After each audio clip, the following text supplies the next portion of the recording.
over the years, I've been to a number of economic development conferences where First Nation economic development officers have got up on stage and they've explained what they need to do a project in British Columbia. And it's always the same. They say, look, before you begin, come and talk to us, build a relationship with us, and then our community will partner with you and we will be very good partners and the partnership will be successful. You'd be surprised how few corporations do it and do it well.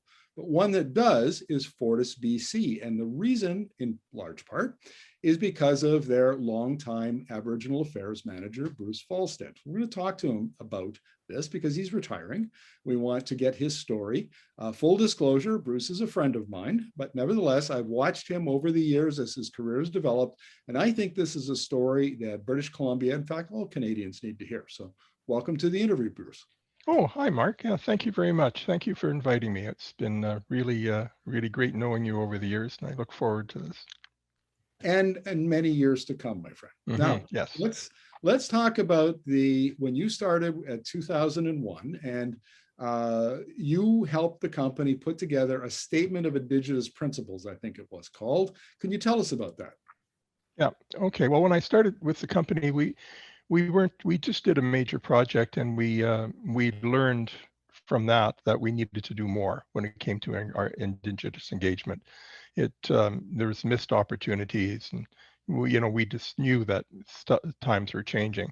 So when I came on, I was brought on specifically to build the relationship with the Indigenous community in BC. And the first thing I looked at was what are our principles? How do we operate? So principles guide our actions. So I thought we'll start with the Statement of Principles. And I looked at doing it in consultation.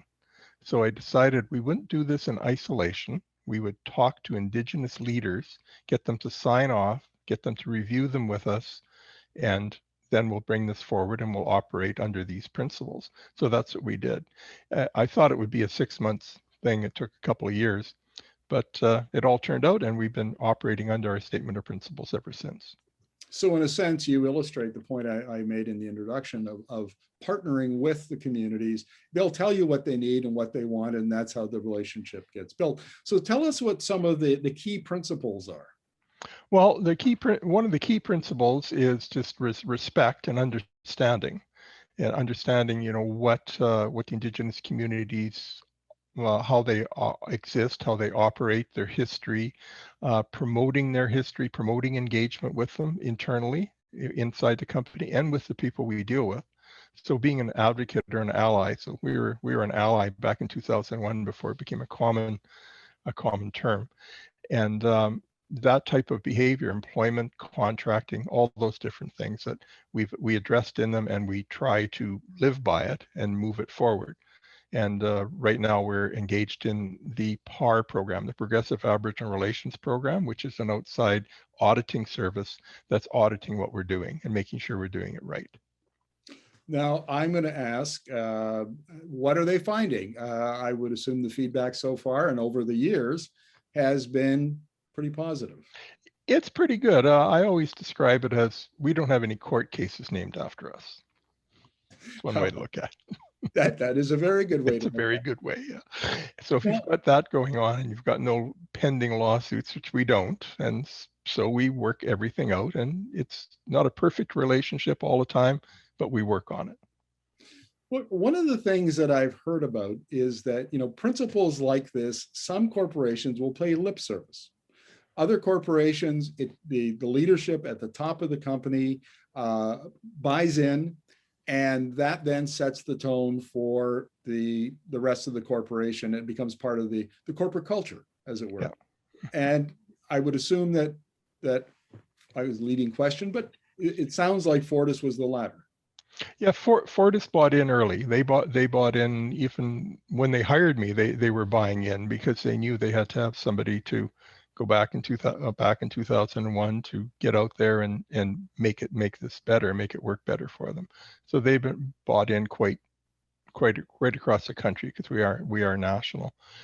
We also look at it, and we've had the experience where it's a strategic advantage to us. If you're accessing land in Canada and you you don't have a relationship with the Indigenous community, you're not going to be doing too much business. You have to have that relationship, and it's a strategic advantage to have it. Well, that makes perfect sense to me. Now, I'm going to ask you to give us an example of a project. But before that, can you give us an example of a project that ran into trouble? It was difficult to resolve, and how you did that using the principles you're talking about. Well, I don't want to speak about anybody specifically, but we've had, issues around, say, trespass, where might be in dispute whether or not we had our rights perfected when we assume we did, and we did build, and so if there's any gray area, we always try to lean towards respecting the community, and we have always leaned towards respecting the community and working it out with them. So not just standing on, oh, well, we've got this piece of paper that says that, we can do this, and you don't really have any say in it. Well, we work together. So that would be the respect and knowledge, and the time we spend, working with their contractors and things. So yeah, so that would be a good example. Well, to wrap up the interview, maybe you can give us an example of a project where from start to finish, you use these principles. They guided you in the negotiations with the community.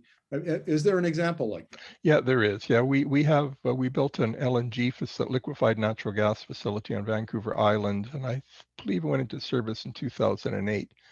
We started working on the negotiations in 2004. And throughout that whole process, the Indigenous communities ended up with an equity position with us in the project, which was brand new. It wasn't something that had been done before, to have the Indigenous communities actually own a piece of a regulated utility asset. We did lots of employment work. We did lots of contracting work. So everybody came out of it better off. Everybody was better off. We had no hitches in the project, and everything ran smoothly. So that was our start. That's when we realized the strategic advantage. Well, Bruce, thank you very much for this. I really appreciate it. Great. And good luck. I hope you enjoy your retirement with Jeannie, and all the best. Yep. Well, great. Thanks. Good hearing from you. Thank you very much for this. It's very nice of you. Thanks.